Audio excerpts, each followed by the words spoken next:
E, Henrique, a gente falava agora sobre essa atuação do Dias Toffoli em relação ao caso do Banco Master, que inclusive hoje tivemos aí o depoimento de Daniel Vorcaro, enfim. E eu queria a sua avaliação geral sobre tudo isso, né? Como é que você lê a atuação do ministro Toffoli diretamente nesse caso do Master? O que é que você observa aí de mais importante nisso tudo? Bom, Raquel, boa noite para quem está acompanhando a gente aqui no Povo News, segunda edição.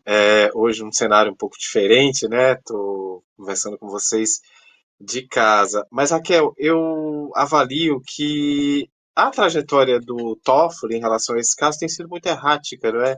Ele, primeiro, decretou sigilo sobre uma operação, né, em relação à qual já havia uma certa desconfiança, então isso acabou redobrando, assim, o grau de incerteza que a gente tem em relação aos desdobramentos do caso. O próprio fato de o Toffoli estar à frente das investigações também é um outro elemento que causa estranheza, porque envolve o Toffoli diretamente, né? Ele participou daquele voo que foi até o Peru para assistir a final de um campeonato, né, no qual o Flamengo jogava, e nesse mesmo voo havia um advogado do Banco Master. Então, quer queira, quer não, ele tem relações ou manteve relações em algum momento com pessoas ligadas ao banco. Não diria que é parte interessada, mas eu diria que isso deveria, em condições normais de temperatura e pressão, causar algum constrangimento ao ministro do Supremo, né? Depois disso, a cereja do bolo, de fato,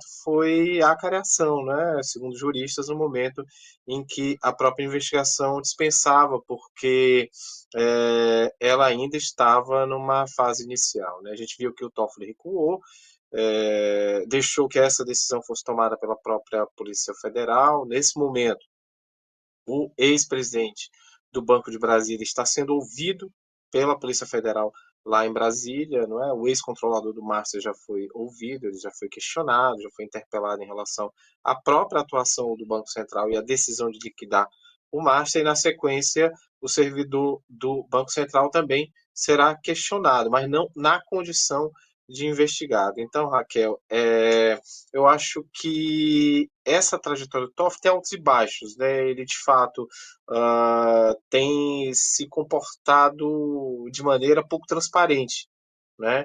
E aí eu digo em relação às próprias suspeitas que pairam sobre a conduta dele como magistrado, mas também em relação ao processo de investigação da liquidação do Banco Master, né, que é muito grave. O rombo não apenas é imenso, entendeu? Mas o fato de que o ex-controlador do Master tenha conexões inegáveis com o mundo político e com o mundo da magistratura também acabam levantando muitas suspeitas, né? Eu acho que nesse momento o Supremo deveria ser mais do que nunca transparente, e a gente tem visto exatamente o contrário, uma conduta um pouco opaca, tanto do ministro Dias Toffoli quanto do ministro Alexandre de Moraes, né, cujo esposo tem contratos aí também de grande monta, digamos assim, com o banco.